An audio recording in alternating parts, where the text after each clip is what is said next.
அஸ்ஸலாமு அலைக்கும் வரஹ்மத்துல்லாஹி வபரகாத்துஹு. எல்லா புகழும் அல்லாஹுக்கே. இன்ஷா அல்லாஹ் இன்றைக்கான வீடியோவில் சொர்க்கத்து பெண்மணியான ஃபாத்திமா ரலியல்லாஹு அன்ஹா அவர்களுடைய வரலாற்றை தான் பார்க்க போகிறோம்.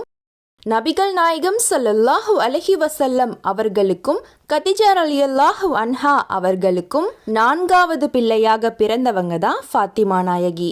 ஃபாத்திமா நாயகி பிறக்கும்போது நபிகள் நாயகம் அவர்களுக்கு வயது 41. மேலும் மக்காவில் பிறந்தாங்க. ஃபாத்திமா என்ற பெயரின் அர்த்தம் நரகத்தை விட்டும் தடுக்கப்பட்டவர். ஃபாத்திமா நாயகி சின்ன வயசுலேயே தன் தாயை இழந்து விட்டார்கள். பின்பு 4 குழந்தைகளையுமே வளர்க்கக்கூடிய பொறுப்பு நபிகளாரை வந்தடைந்தது. இந்த நிலையில் குறைஷிகள் நபிகளாருக்கு பெரும் துன்பத்தை கொடுத்து கொண்டிருந்தார்கள். அந்த நிலையில் 5 வயதே ஆன ஃபாத்திமா நாயகி தான் நபிகளாருக்கு உறுதுணையாக இருந்தாங்க. நபிகள் நாயகம் ஸல்லல்லாஹு அலைஹி வஸல்லம் அவர்கள் ஃபாத்திமா நாயகி மீது அளவு கடந்த அன்பு வச்சிருந்தாங்க. எந்த அளவுக்குனா தன் மகளை ஈரக்குலை துண்டு என்றுதான் அழைப்பார்கள். ஃபாத்திமா நாயகியும் தன் தந்தை மீது அளவு கடந்த பாசம் வச்சிருந்தாங்க. ஒரு சமயம் நபிகள் நாயகம் தன் தோழர்களுடன் காபா ஆலயத்தில் தொழுது துஆ செஞ்சு கொண்டு இருந்தாங்க. அந்த நேரத்தில் இறைவனை நிராகரிக்கக்கூடிய காஃபிர்கள் ஒரு ஒட்டகத்தை பலி கொடுத்து கொண்டு இருக்காங்க. நபிகள் நாயகம் ஸல்லல்லாஹு அலைஹி வஸல்லம் அவர்கள் சஜிதா செஞ்சு கொண்டிருக்கும் போது அறுக்கப்பட்ட அந்த ஆட்டுடைய மலம் மற்றும் குடலை இரத்தத்துடன் நபிகள் நாயகம் ஸல்லல்லாஹு அலைஹி வஸல்லம் அவர்களுடைய கழுத்தில் போடும்படி அபூ ஜஹல் தன் அடியாருக்கு ஆணையிடுறான். அந்த அடியாரும் அவ்வாறே செய்தான். இதை பார்த்த காஃபிர்கள் சிரிக்கிறாங்க. இந்த செய்தியை கேட்ட ஃபாத்திமா நாயகி காபாவை நோக்கி விரைந்து வந்து தன் பிஞ்சு விரல்களால் தன் தந்தையுடைய முதுகை சுத்தம் செய்கிறாங்க. அந்த குறைஷிகளை பார்த்து கோபமான வார்த்தைகளால் திட்டுறாங்க. அந்த அளவுக்கு தன் தந்தை மீது பாசம் வச்சிருக்காங்க ஃபாத்திமா நாயகி. பின்பு நபிகளார் மக்காவிலிருந்து மதினாவிற்கு ஹிஜ்ரத் செல்றாங்க. சிறிது காலம் கழித்து ஃபாத்திமா நாயகியும் மதினாவிற்கு சென்று விட்டார்கள். ஃபாத்திமா நாயகிக்கு திருமண வயது வந்தது. அபூபக்கர் ரலியல்லாஹு அன்ஹு, உமர் ரலியல்லாஹு அன்ஹு போன்றோர் ஃபாத்திமா நாயகியை பெண் கேட்டார்கள். ஏன்னா அந்த அளவுக்கு நாணமுள்ளவராக இருந்தாங்க ஃபாத்திமா நாயகி. பின்பு அவர்களுடைய திருமணம் அல்லாஹுவின் உத்தரவின்படி அலி ரலியல்லாஹு அன்ஹு அவர்களுடன் நடந்தது. நபிகள் நாயகம் ஸல்லல்லாஹு அலைஹி வஸல்லம் அவர்கள் அலி ரலியல்லாஹு அன்ஹு அவர்களை திருமணம் செய்ய தன் மகளிடம் ஒப்புதல் கேட்டாங்க. தன் மௌனத்தால் ஃபாத்திமா நாயகி ஒப்புதல் கொடுத்தாங்க. பின்பு திருமணம் மிக எளிமையான முறையில் நடந்தது. திருமணமாகும்போது ஃபாத்திமா நாயகியுடைய வயது 15. தன் கணவன் மீது பேரன்பு வச்சிருந்தாங்க ஃபாத்திமா நாயகி. மேலும் ரொம்பவே ஏழ்மையான வாழ்க்கை வாழ்ந்தாங்க. எந்த அளவுக்குனா அவங்க வாழ்நாளில் அதிகமான நாட்கள் பட்டினியாக தான் இருந்திருக்காங்க. இவ்வாறு ஏழ்மையில் இருந்தாலும் ஃபாத்திமா நாயகி தன்னிடம் உள்ள சிறந்த பொருளை தான் தானம் செய்வாங்க. ஃபாத்திமா நாயகி அவர்களுக்கு மொத்தம் 6 குழந்தைகள், 3 ஆண் குழந்தைகள், 3 பெண் குழந்தைகள். முதலில் ஆண் குழந்தை பிறந்தது. அந்த குழந்தைக்கு ஹசன் என்று பெயரிட்டார்கள்.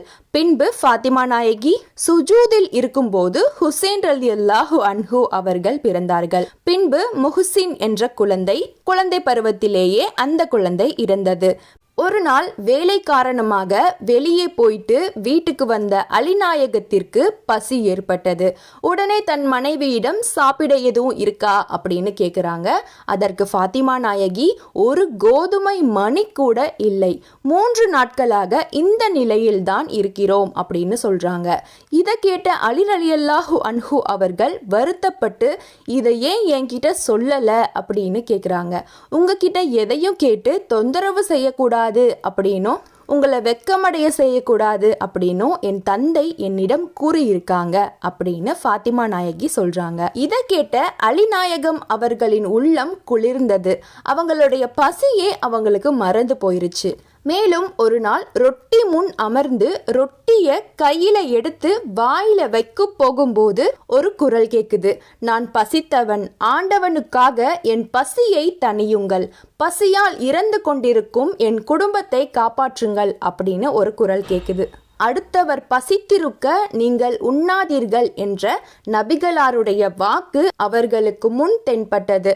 உடனே அந்த ரொட்டி முழுவதையுமே அந்த ஏழைக்கு கொடுத்துட்டாங்க. இவ்வாறு கருணை உள்ளம் கொண்டவங்க ஃபாத்திமா நாயகி. நபிகள் நாயகம் ஸல்லல்லாஹு அலைஹி வஸல்லம் அவர்கள் ஒவ்வொரு நாளும் அதிகாலை பள்ளிவாசலுக்கு செல்வதற்கு முன்பு ஃபாத்திமா நாயகி வீட்டிற்கு சென்று வருவதை வழக்கமாக வச்சிருந்தாங்க. எங்கேயாவது பிரயாணம் செய்ய புறப்பட்டால் இறுதியாக விடை பெறுவதும் ஃபாத்திமா நாயகியிடமே. அதே மாதிரி பிரயாணம் முடிந்து திரும்பி வரும்போது முதலில் சென்று சந்திப்பதும் ஃபாத்திமா நாயகியவே.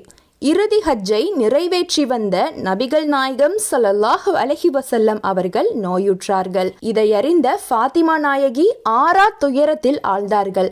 ஏன்னா தன் தந்தை மீது அவ்வளவு பாசம் வைத்திருக்கும் ஃபாத்திமா நாயகிக்கு இதை ஏற்றுக்கொள்ள முடியவில்லை. தன் தந்தை அருகிலேயே இருந்து தன் தந்தைக்கு பணிவிடைகள் செய்து வந்தாங்க. நோய் ஏற்பட்டு 2 வாரங்கள் ஆகிவிட்டது. ஆனாலும் நோய் குறைந்த பாடே இல்லை. இறுதியில் தமது இறுதி நிலை எய்துவிட்டது என்பதை உணர்ந்த நபிகள் நாயகம் ஸல்லல்லாஹு அலைஹி வஸல்லம் அவர்கள் அழுது கொண்டிருந்த ஃபாத்திமா நாயகி அவர்களை அருகில் அழைத்தார்கள்.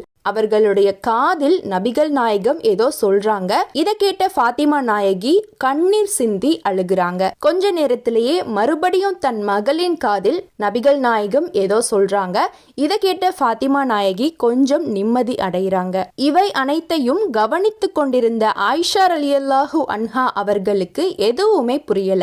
பிறகு இதை பத்தி ஃபாத்திமா நாயகியிடம் கேட்டபோது அல்லாஹ்வின் தூதர் அவர்கள் முதல்ல தாம் மறைய போகும் செய்தியை என்கிட்ட சொன்னாங்க. இதை கேட்ட நான் கண்ணீர் சிந்தினேன். மறுகணமே நீர்தாம் முதலில் என்னை சுவர்க்கத்தில் சந்திப்பீர் அப்படின்னு சொன்னாங்க. இதை கேட்ட நான் மகிழ்ந்தேன் அப்படின்னு சொல்றாங்க. கொஞ்ச நேரத்திலேயே நபிகள் நாயகம் ஸல்லல்லாஹு அலைஹி வஸல்லம் அவர்களுடைய உயிர் பிரிந்தது. மேலும் நபிகளாரை அடக்கம் செய்துவிட்டு திரும்பிய அனஸ் ரலியல்லாஹு அன்ஹு அவர்களை பார்த்து, உங்களுக்கு இறைவனின் திருத்தூதர் மீது மண்ணை தள்ள எவ்வாறு மனம் வந்தது என்று வருத்தத்துடன் கேட்கிறாங்க. அவர்களின் துக்கத்தால் அவர்கள் வீறிட்டு அழுதார்கள். இந்த சப்தம் கேட்டு மெய் சிலிர்த்த அனஸ் ரலியல்லாஹு அன்ஹு அவர்கள் இறைவனின் விருப்பத்தை யாரால் தடுத்து நிறுத்த முடியும் அப்படின்னு இதமாக ஆறுதல் கூறுறாங்க. மேலும் தன் தந்தை இறந்த பின் ஃபாத்திமா நாயகி இரவு பகல் அழுது கொண்டே இருந்தாங்க. நபிகள் நாயகம் ஸல்லல்லாஹு அலைஹி வஸல்லம் அவர்கள் இறந்து 6 மாதங்கள் சென்ற பின் ஃபாத்திமா ரலியல்லாஹு அன்ஹா அவர்கள் இறந்து விட்டார்கள். மேலும் அவர்கள் இறக்கும்போது அவர்களின் வயது 29. ஃபாத்திமா நாயகி மக்காவில் பிறந்து மதினாவில் இறந்தார்கள். ஜன்னத்துல் பக்கி என்னும் இடத்தில் ஃபாத்திமா நாயகியுடைய உடல் நல்லடக்கம் செய்யப்பட்டது. ஃபாத்திமா ரலியல்லாஹு அன்ஹா அவர்களுக்கு ஏராளமான நல்ல குணங்கள் இருந்தது. மிகவும் இரக்க குணம் உடையவர்கள் ஃபாத்திமா நாயகி. தன் பணிப்பெண்ணை கூட அன்புடன் நடத்தினார்கள். உலகில் ஏழை பெண்களில் கொடையாளி ஃபாத்திமா நாயகி. மேலும் சில சமயம் ஃபாத்திமா ரலியல்லாஹு அன்ஹா அவர்கள் தன் கால் வீங்கும் அளவுக்கு தொழுவார்கள். சுவன பெண்களில் ஃபாத்திமா ரலியல்லாஹு அன்ஹா அவர்களே சிறந்த பெண் ஆவார்கள். மறுமையில் பெண்களுக்கு ஃபாத்திமா ரலியல்லாஹு அன்ஹா அவர்கள்தான் சிபாரிசு செய்வார்கள். ஃபாத்திமா நாயகியுடைய வரலாற்றில் நாம ஏராளமான படிப்பினைகளை கற்றுக்கொள்ளலாம்.